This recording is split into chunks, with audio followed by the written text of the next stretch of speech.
Big news update, Deftones fans. The long-awaited, the long-sought-after, mythical album Eros has released. I have listened to it, but what I want to discuss with you guys today is, as Deftones fans, should we listen to it? So, what is Eros? Well,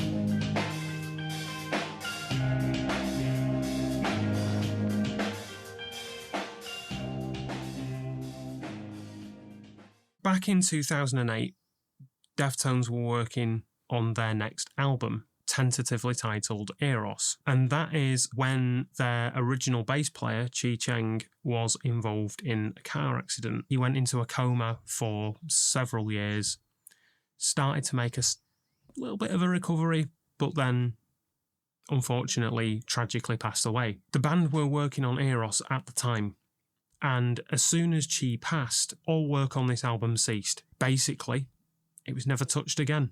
It's never been mentioned, it's never been teased, aside from a couple of little clips that exist on YouTube of them back when they were, I guess, rehearsing it, writing it. I think there was a track on the album called Melanie that they played live a couple of times before Chi's passing. It pretty much vanished, leaving all of us fans to wonder, what if? The band eventually moved on, and we got the album Diamond Eyes instead, which is a fantastic album. And that was when Sergio Vega had joined the band as Chi's replacement. And the albums after that, all good, right? We know where we're up to at this point. But what of Eros? Because the longer it went on, the more people were wondering, does this album even exist? Is it out there somewhere? Will it ever get released? And then comes June 2026. It has indeed leaked. Now, how did this happen? Well, from what I've read and from what I understand, I know that a few months back, Deftones sold the rights to their music to Warner. For those of you that don't know, Deftones are, or were, on Maverick Records, which are, I believe, a subsidiary of Warner. So Warner kind of already owned it anyway. You know, it'd be a case of Deftones still owning the mechanicals and blah, blah, blah. And basically they've sold the catalogue to Warner. That's a whole separate other conversation about why that has happened and why I think it's happened. Basically, they're getting ready to retire. I guess with this deal came Eros. They've probably had access to this album the whole time, and one would imagine it was contractually stated that they wouldn't release it. Cool. So the word on the streets is an employee at Warner got fired and, in some sort of twisted revenge move, uploaded Eros and leaked it. Obviously, the band are furious about this. They've started issuing cease and desist letters to people that have it uploaded, blah, blah, blah. But as the good folks of the internet know, once something is online, you can never take it back. It's online forever. So it is available. Out of respect to the band, and in fact, no, it's not even out of respect to the band. I love Deftones. You should all know this by now. I love Deftones. But out of respect for my bank account, because I don't want to get sued, I'm not going to post any links to it. But just know that if you were to search for it on Google, there is an internet archive that does have a full copy of it. That's all I'm saying. All right, so my impressions of this album. Honestly, it's fantastic. Or I think it would have been, had it been finished. Because it's not complete. It's probably about 80% there. Some of the vocals are rough. Some of the songs you can clearly tell are missing vocals that need them. Not main vocals, but ad-libs, harmonies, little, you know, the accoutrement that goes with it that makes it a record.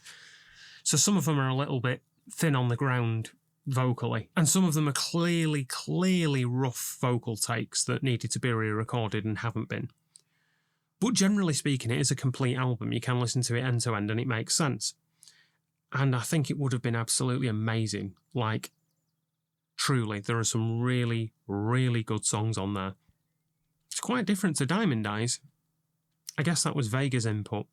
Do you know, if I was to place this album somewhere, it'd kind of be the love child of Saturday Night Wrist and Private Music. And that's not a bad thing. You know, Saturday Night Wrist isn't my favourite album, but it's got some really cool moments on it. But Private Music, oh, chef's kiss. That is absolutely sensational album. And so Eros kind of, it wouldn't be out of place if they did actually release it. The more I found myself listening to this album, the more I enjoyed the album and the more complicated this question became. The moral side of it. Should we be listening to this record? Well, there's two sides to every story, right? So you've got the band side. They never approved it for release. It doesn't represent a final version they'd be happy with. And it is a deeply personal project for them, especially given its ties to Chi. It probably brings up a lot of intense memories. It's probably quite sad for them to hear it again, because I guarantee you they've not listened to this for a very long time. Although maybe they do. Maybe they secretly listen to it all the time and reminisce about the good days with Chi. Maybe it's therapeutic for them.